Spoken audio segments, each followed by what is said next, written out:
Mungu anachukua watu wanaokufa katika imani, hao ndio wanaenda kwake, wanapumzishwa, wanalala, kama ambavyo tulikuwa naye Jumapili kwenye ibada akiwa na imani. Nimeweza kumwona Jumapili ile niliyofika hapa mahali hapa, aliimba sana na alikuwa na shauku. Wakati neno linahubiriwa, muda wote ana smile, anatabasamu na anashangilia. Nikamtolea na mfano, hakika uko kama binti, wakati wewe ni mtu mzima, sasa umekuwa mtu mzima sana. Nilimtolea mfano, akafurahi sana, akacheka sana.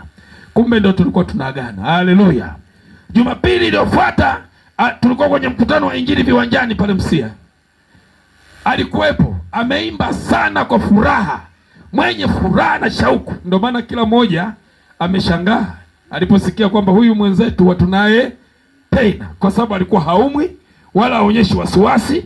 Lakini saa ya Bwana ikifika, wateule wa Bwana huwa hawana majuto. Mara nyingi hawasumbuagi watu, sio mkamlaze wapi, muuze ng'ombe wote mmalize. Wateule wa Bwana huwa wanatoroka tu, mko naye mnaongea, utasikia nimechoka, ngoja nikalale, huyo Bwana anamchukua. Hawasumbui watu. Ukiona naye sumbua, huyo amerogaroga sana na nini, hata mngemfanya nini hafi leo. Watumishi wa Mungu wasumbui watu, wala watumii gharama yote. Gharama labda za kusafiri tu kuja kumzika ndio wengi watatumia, lakini huyu ameimaliza safari yake vyema, akiwa ndani ya neno la nani? La Bwana. Ameepuka nini? Mauti ile ya ajabu ajabu. Yeye yuko mahali salama peponi. Ukisema huyu ameenda kwa Mungu tunasema sawa, lakini sio mtu ameuawa kule. Na historia ya maisha ya mtu ni yale aliyoyatenda, uchungu anaopitia mume wake.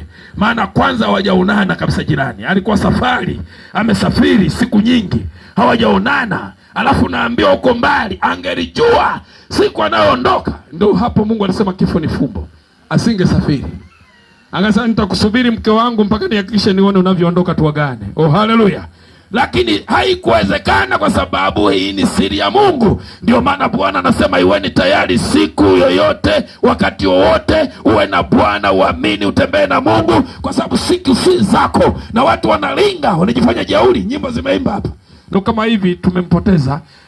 Kibinadamu amenyauka, lakini kiroho amestawi. Sema amen. Kwa nini amestawi? Ni kwa sababu amekwenda kulala akiwa na imani ya Mungu aliye hai. Hajafa, ila tumempoteza, na maneno yake yataishi, na kuishi kwake ni katika ujumbe alikuwa akifundisha familia, watu mbalimbali. Hadithi ya mtu ni yale aliyofanya duniani, si ndio? Vile ulivyokuwa unafanya, watu watakuwa na hadisia.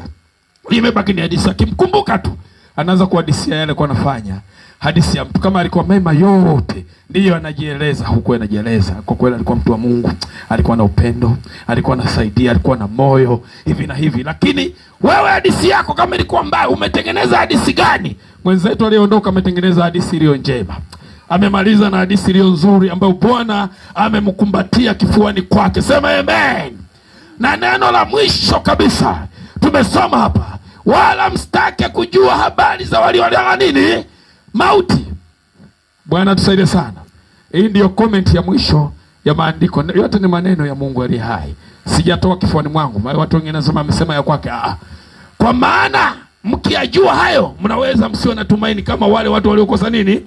Tumaini, mkaleta migogoro. Kwa nini neno limeandikwa? Halikuandikwa tu. Tumeona misiba mingi sana. Mtu anapokuwa amelala, baada ya sasa kumshukuru Mungu, amemaliza vyema maisha yake, amekwenda amesiliwa mahali palipo sahihi, watu wanaanza kuhangaika.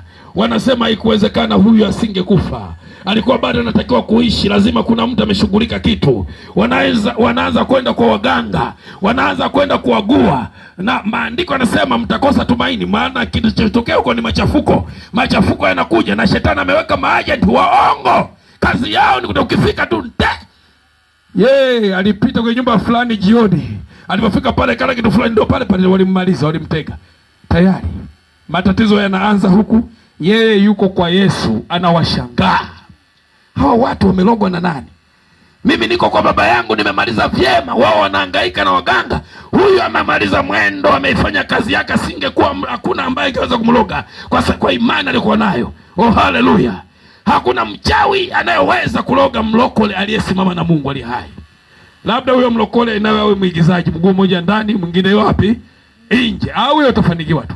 Na ukifanikiwa ujue huyo hajasimama. Lakini mlokole anayesimama, wachawi ni sisimizi tunakanyaga. Hakuna ambaye angeweza kumloga huyo. Tunajua imani yake. Vile alivyokuwa amesimama na Mungu wake. Ni saa imefika tu. Bwana ameamua ampumzishe. Oh, haleluya. Bwana ameamua kwamba siku zako alizoandikiwa ndio hizi. Amepumzika.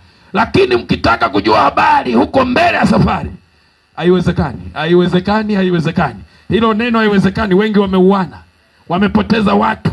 Baadaye kuja kushtuka kwamba kumbe ulikuwa uongo. Hii hata uongo. Mmeshamaliza watu wengi sana. Tumwache mtumishi wa Mungu apumzike kwa amani. Haleluya.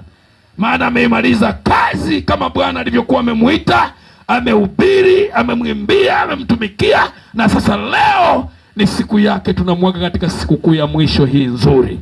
Ni sikukuu iliyo njema ya baraka, kama ambavyo tunaona kila mmoja amekuja. Tumehuzunika, kweli tumehuzunika. Lakini tumshukuru Mungu kwa vile amemaliza vyema, amemaliza vizuri, kwamba ameondoka kwa ushindi. Huyu ni shujaa wa Bwana. Huyu ni shujaa wa Yesu. Kwa nini ni shujaa? Angeweza kwenda kwa waganga, angeweza kwenda kwa wadani, hakuamini, alimwamini Yesu peke yake, kama ambavyo neno lilikuwa linasema. Anasema mlifarijiane katika neno hilo. Kwa hiyo nilitaka tukumbushane hizo habari kama Bwana alivyozileta mwenyewe kwa neno lake. Tumwamini Mungu kwamba Mungu mwenyewe ndiye aliyemtoa, kwa sababu kwanza aliokoka. Na wewe ambao ukifanya kitu chochote, nazungumza haya, kuna maneno huwa yakosi kwa mwanadamu ambaye hana Mungu. Huwa lazima yazaliwe tu. Lazima yaanzishwe. Wale anasema msitake kujua habari za waliolala mauti. Huyu amepumzika. Mwacheni amalize safari yake salama. Asiwe chanzo cha kusababisha na wengine wapukutike. Kwa sababu ukitegua kule, mwingine anapigwa. Mlikosea, katoeni. Haleluya. Sijui kama nimeeleweka vizuri neno la Bwana. Limeeleweka ndio Basi kwa kumalizia kabisa, ni waombe wote ambao mmefika mahali hapa, mmesikia ujumbe wa Bwana alivyosema. Wote tumuunge mkono kama kweli tunampenda, kwa kumwimbia nyimbo na tenzi. Tukimaliza jioni tuimbe sana, ili kumsindikiza katika nini? Nyumba yake ya milele kule aliko. Utakuwa na burudika. Niko pamoja na kundi kubwa linalisindikiza katika nyimbo. Hii ndio siku yake. Hii ndio siku yake ya sikukuu ya mwisho, ambao wote tumekutana hapa. Tumemaliza kazi ya kwake ya kumsindikiza. Tunabaki tunajihoji sasa. Kila mmoja jihoji. Unaweza ukarudi nyumbani ukashangaa tu pale tulipotoka ameanguka njiani. Na wewe tunakuleta, afu unajiuliza sasa, hivi alikuwa anamwamini Mungu? Alikuwa na lafi la buni. Alikuwa na lafi la buni. Wewe huyu alikuwa mwizi. Sasa angalia unamalizaje. Huyu ametufundisha, amemaliza maisha yake vizuri.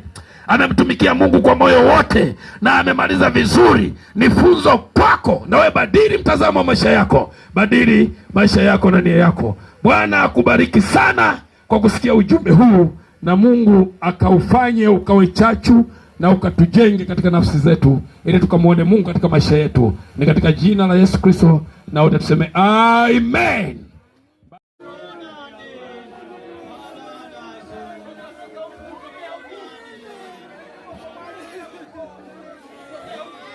Hakuna ajuaye muda na saa ya kuondoka. Tuliobaki tujilinde, tujitakase, tujitengeneze. Taifa linakulilia, kanisa linakulilia, familia inaomboleza. Penda vita umeimaliza. Simanzi zimetawa, umelala kama utamka. Hivi ni kweli umeondoka, umetuacha. Kama machozi yangeweza kukuamsha, leo ungeamka shujaa. Kweli tutaona na Mungu akiona.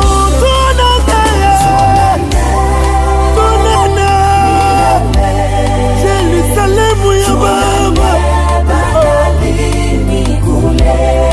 tuonane nyumbani milele Baba, tuonane bandalini kule.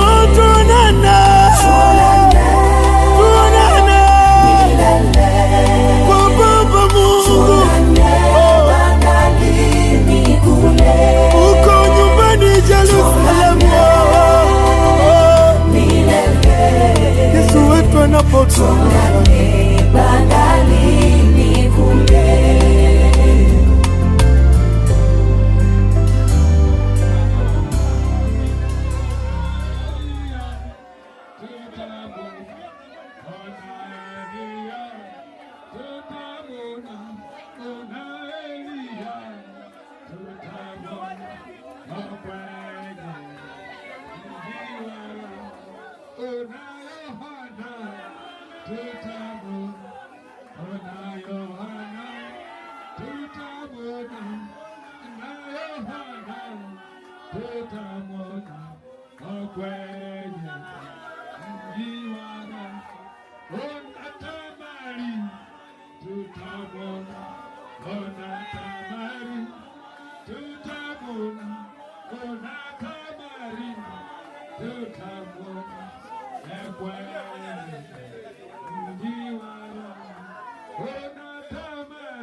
Taifa linakulilia, kanisa linakulilia, familia inaomboleza. Penda vita umeimaliza, simanzi zimetawa, umelala kama utamka. Hivi ni kweli umeondoka, umetuacha. Kama machozi yangeweza kukuamsha, leo ungeamka shujaa. Kweli kweli tutaonana Mungu akipenda.